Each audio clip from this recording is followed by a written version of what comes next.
Good morning, everyone. I'm starting out my video today on the front porch. And rather than looking at me, I wanted you to look at something way far more beautiful than myself. And that would be God's creation. I mean, I'm one of his creations as well, but you always see my face when I do these videos. So today we're just gonna look at the surroundings. I see that bush next door there, and just stuff. I'm on my front porch. These are some of the plants I got for my birthday. They were all in May, these plants. There's 3 of them over there. If you can see here, I'm gonna get up and walk. Well, here, wait, here's one, this red one. Here, I gotta bring that in a little bit. There you go. These were all in one pot, and I separated them. And okay, then we've got this one. We call that the spider plant. I don't know all the technical names for these, but that's a type of begonia. And I think this might be too. I had the sticker, or the little tabs in there. They're inside. I have to put them in the right pots again so I remember their names. But I'm wondering if this isn't a variation of a begonia as well. And then this one. And so that's 1, 2, 3, 4. And then here, I'll show you my porch while we're at it. Yeah, Miss Molly is down there. I shaved her down yesterday. Gave her a fresh, clean shave. So now she'll have nice, fresh,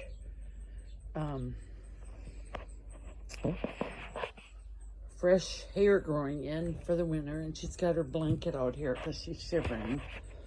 So let me show you. Here's the original pot. All 6 of those plants came in. Can you believe that?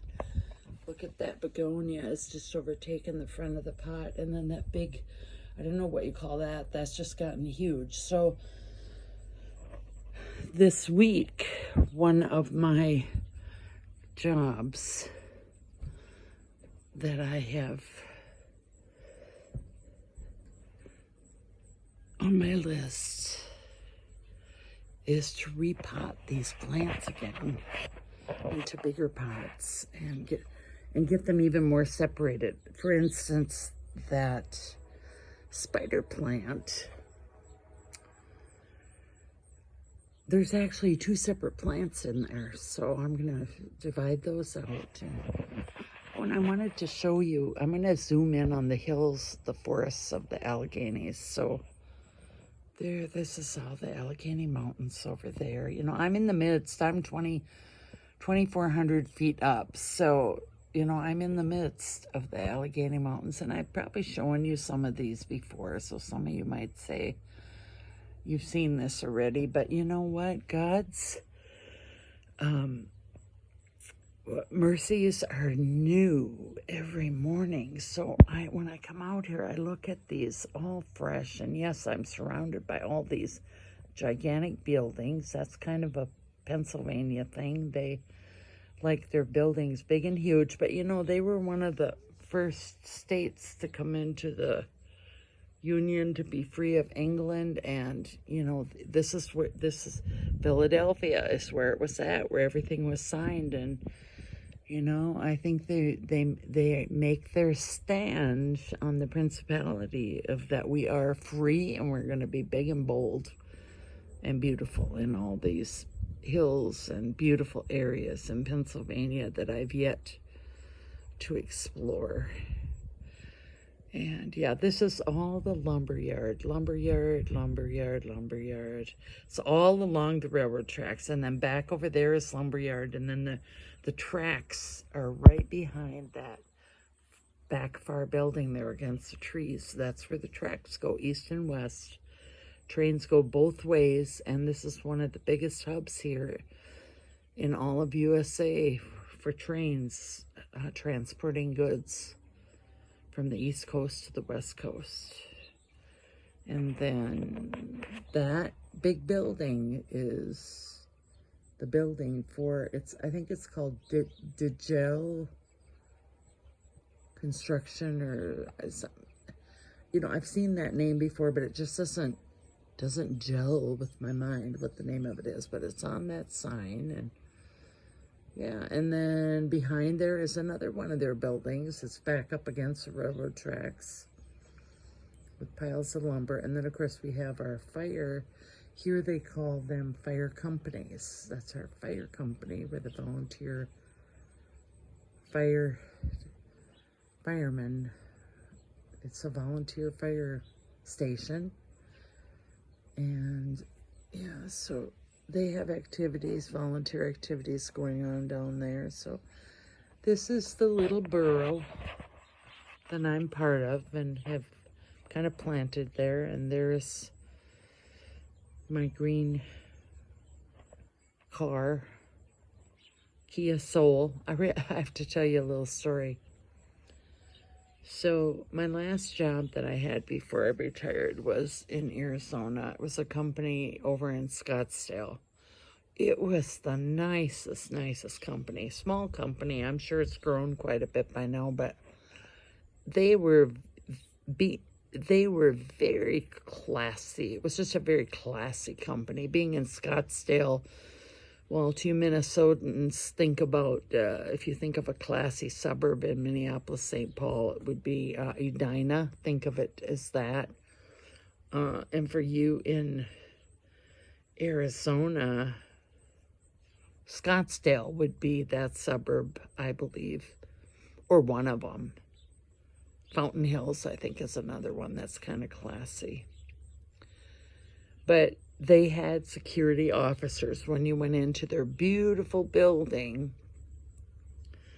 And they had security officers behind the desk, and you know, showed your badge when you walked in. And then if you had anything with your car, you would take it to the security officer, like, you know, update if you got a new license plate number or a new car, anything that you would register with the security officer. So there's one gentleman I got to know. I'd come in the morning and I would always go over. I always like to greet people like that because to me, I've had receptionist type jobs, and it sometimes can be a thankless job where no one recognizes you and you just kind of sit there, and you're really responsible for a lot of things, but a lot of people look at that job as just a lowly little job. And so because of my experience with that, I always have a heart to recognize everyone, whether it be a janitor or a sewer cleaner outer, or I don't care who it is. I've just been that way my whole life. Oh, and you get to hear the train going through. That's so beautiful. I love that sound. Oh, and now it's silent. Wow. Anyway, back to my story. Thank you for listening and being patient. So, this young man got to know me well, and he knew my car was a green Kia Soul because at the time, and due to my physical condition, and I believe I used a walker and sometimes a scooter when I went to work there. And so it was difficult to get handicap spots that were accessible to me when I needed to walk, like with a cane or something. So this young man worked with me and ensured that I had a spot. So for whatever reason, he just remembered that I had a green Kia Soul.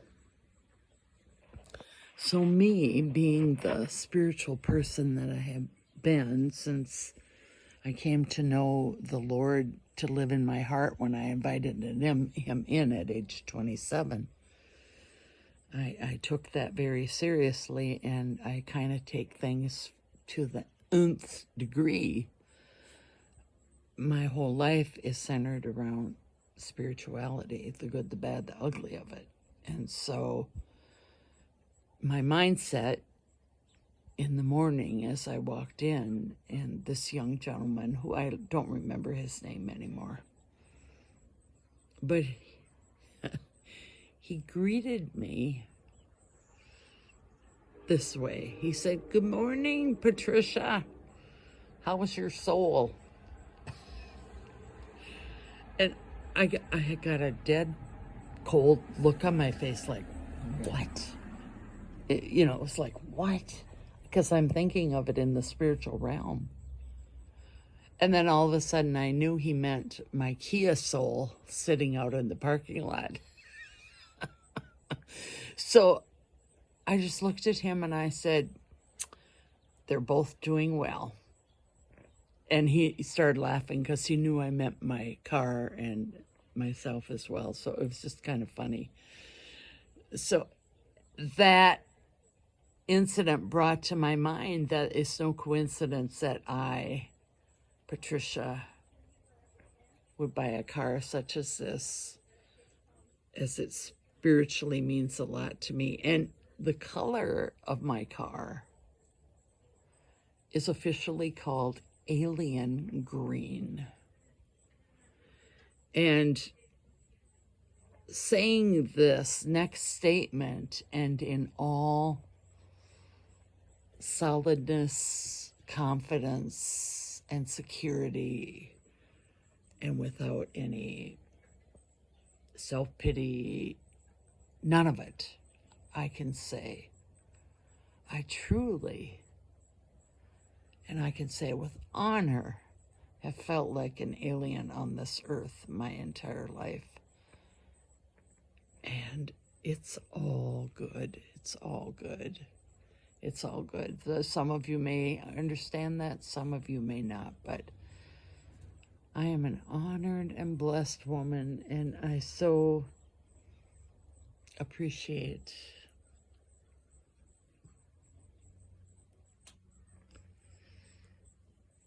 it all.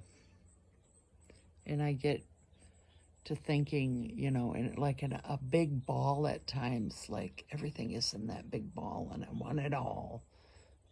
Want it all, in the worldly thinking, want it all. But in the spiritual thinking, I want it all. I want it all one day, not as a god or a king but I want it all as in completion, like everything I do with